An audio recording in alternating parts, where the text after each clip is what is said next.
Salam SN, ketemu lagi dengan saya Agus Harizal Alwi Cikmat, pemimpin redaksi Suara Nusantara dan koran sn.com.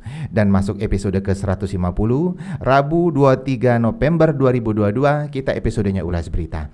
Dan seperti biasanya, Ulas Berita saya ditemani redaktur pelaksana Dedi Suhendra. Assalamualaikum, Ded. Waalaikumsalam, Kak. Kita siap-siap ulas berita, Ded, ya.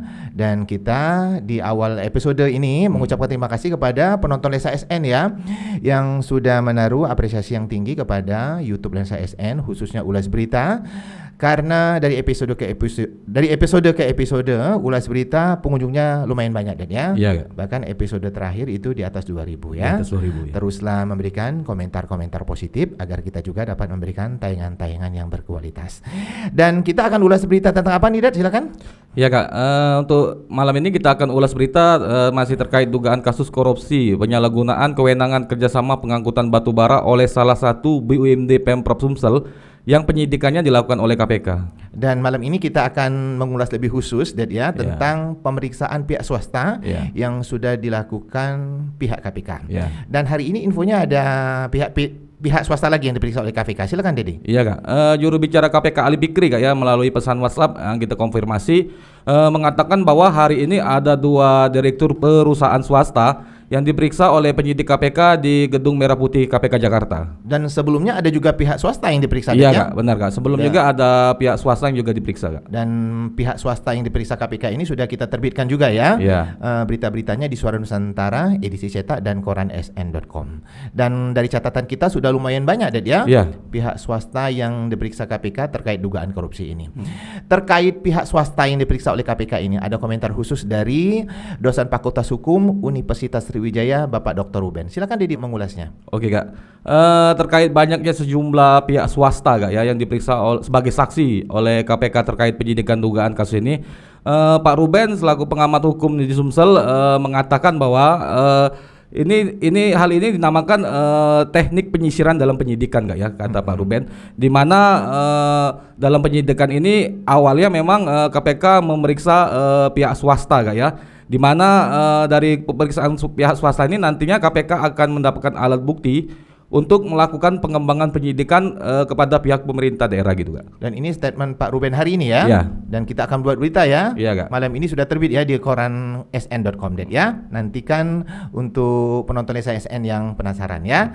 Kemudian terkait pemeriksaan pihak swasta ini, Dad, ya, ada juga statement dari dosen Fakultas Hukum Universitas Muhammadiyah Palembang, Ibu Sri Sulastri. Silakan, Dedi. Iya, Kak. Ibu Sri Sulastri selaku pengamat hukum Sumsel menilai, Kak, ya, terkait sejumlah pihak swasta yang diperiksa oleh KPK ini merupakan awal, Kak, ya, dikatakan Ibu Sri Sulastri ini merupakan awal dari penyidikan, Kak, ya. Di mana pihak swasta ini diperiksa oleh penyidik KPK tujuannya untuk pintu masuk, Kak, kata Ibu Sri Sulastri, untuk mengungkap pihak-pihak dari pemerintah daerah gitu, Kak. Oh, ini awal ya? Awal, Kak. Dan pintu masuk untuk pemeriksaan yang lainnya ya? Benar. Berarti masih ada pemeriksaan-pemeriksaan yang lain ya? Ya, menurut Ibu Sri Sulastri ke depan bakal ada pihak-pihak dari pemerintah daerah yang akan diperiksa sebagai saksi lagi, Kak. Oke, Dad, terkait pemeriksaan pihak swasta ini, Dad, ya, ada statement khusus dari Jubir KPK Ali Fikri. Mungkin Dedi masih ingat, silakan. Ya, Kak, terkait pemeriksaan sejumlah perusahaan pihak swasta nih, Kak, ya, juru bicara KPK Ali Fikri mengatakan bahwa terkait pemeriksaan saksi dari pihak swasta ini, KPK mendalami pengetahuan antara lain terkait dengan pelaksanaan kerjasama dengan PT SMS dalam aktivitas pengangkutan batu bara di Sumsel, Kak. Itu keterangan dari Jubir KPK ya. Dan sudah kita buat berita, Dad, ya? Sudah, Kak. Dan untuk penonton Lensa SN yang penasaran, silahkan klik koran sn.com. Oke, Dad, kita beralih ke topik yang lain, tapi masih di dugaan korupsi ini, terkait dengan siapa yang membuat, yang merumuskan dan menandatangani perjanjian kerjasama atau PKS. Untuk hal ini pernah Pak Ruben berkomentar. Iya, Kak. Mungkin Dedi masih ingat, silakan. Pak Ruben memberikan komentar, Kak, ya, bahwa pihak yang membuat, yang memproses dan menandatangani perjanjian kerjasama dalam dugaan kasus ini bisa dimintai pertanggungjawaban pidana, Kak, ya.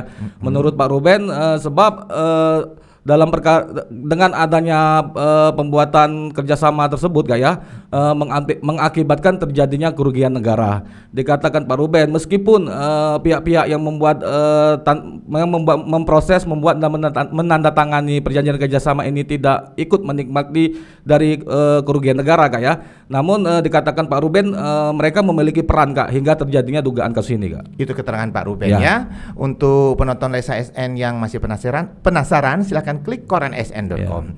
Kemudian kita juga pernah menerbitkan berita KPK diminta kejar ada yang tak setor pajak batubara. Ini ada terbitan di Suara Nusantara edisi cetak, edisi Selasa 22 November 2022. Nanti tim kreatif ya, tolong perlihatkan PDF-nya.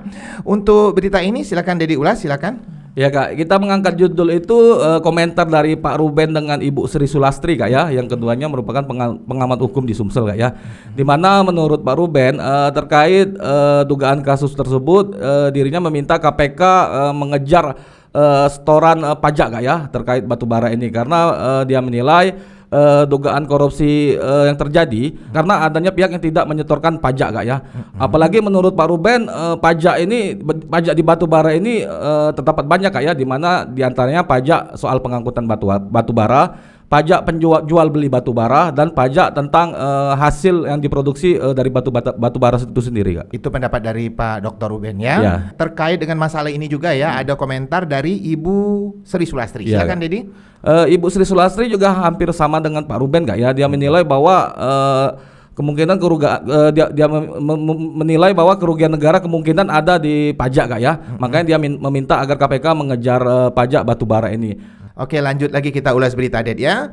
Untuk edisi sebelumnya Ded ya, pada Suara Nusantara edisi cetak Senin 21 November 2022 kita menempatkan berita ini juga di posisi HL Ded ya, dengan judul KPK yakin tersangkanya banyak. Ini maksudnya apa Ded, silakan. Judul itu kita angkat dari komentar Pak Ruben ya, selaku pengamat hukum di Sumsel, di mana Pak Ruben menilai bahwa dalam dugaan kasus tersebut KPK sudah yakin tersangkanya banyak ya. Hal tersebut menurut Pak Ruben dinilainya karena hingga kini penyidik KPK terus melakukan pendalaman penyidikan untuk mengungkap pihak-pihak yang diduga terlibat dalam dugaan kasus tersebut Kak. Oke, ada juga anak berita di edisi yang sama, di edisi Suara Nusantara edisi cetak Senin 21 November 2022 dengan judul Direktur Utama PT SMS juga turut diperiksa. Ini silakan Dedi ulas. Ya Kak, judul itu kita angkat dari keterangan juru bicara KPK Ali Fikri Kak ya, di mana dalam penyidikan dugaan kasus tersebut KPK telah memeriksa sejumlah saksi. Di antara dari saksi yang diperiksa salah satunya yaitu Direktur Utama PT SMS Kak ya, di mana menurut juru bicara KPK Ali Fikri bahwa Direktur Utama PT SMS ini diperiksa KPK pada Jumat 18 November 2022 di Gedung Merah Putih KPK Jakarta Kak. Oke Ded ya, berita yang kita ulas ini mendapat apresiasi yang tinggi ya dari penonton Lesa SN, pembaca Suara Nusantara edisi cetak dan koran sn.com. Dan kita mengulas sedikit tentang perjalanan dugaan korupsi ini Ded ya, silakan Ded. Ya Kak, sebelumnya juru bicara KPK Ali Fikri ya, di mana kala itu menyampaikan melalui pesan WhatsApp bahwa dugaan kasus korupsi ini sudah naik tahap penyidikan. Di mana naiknya tahapan penyidikan ini mulanya penyidik KPK melakukan kegiatan penyelidikan ya. Ketika itu juru bicara KPK Ali Fikri juga menyampaikan bahwa ada sejumlah saksi yang diperiksa di Mako Brimob Polda Sumsel ya. Setelah itu beberapa hari kemudian juru bicara KPK Ali Fikri juga menyampaikan bahwa pemeriksaan para saksi, lokasi pemeriksaannya pindah ke Mako Polda Sumsel, di mana di lokasi di Polda Sumsel ini sejumlah saksi juga dilakukan pemeriksaan. Selanjutnya juru bicara KPK Ali Fikri kala itu juga menyampaikan bahwa sejumlah saksi juga ikut diperiksa oleh penyidik KPK di gedung KPK Jakarta ya. Bahkan juru bicara KPK Ali Fikri mengatakan bahwa dalam penyidikan dugaan kasus korupsi tersebut penyidik KPK telah melakukan penggeledahan di kantor PT SMS dan juga penggeledahan di rumah beberapa pihak terkait dalam dugaan kasus ini Kak. Sudah cukup panjang Ded ya perjalanan dugaan korupsi ini ya. Dan tampaknya kita udah di ujung ulas berita nih Ded ya. Dan biasanya di ujung ulas berita kita ada quotes ya. Dan quote kita malam hari ini adalah tidak semua kesalahan dan penyesalan bisa dibayar dengan kata maaf. Untuk itu hati-hatilah bersikap.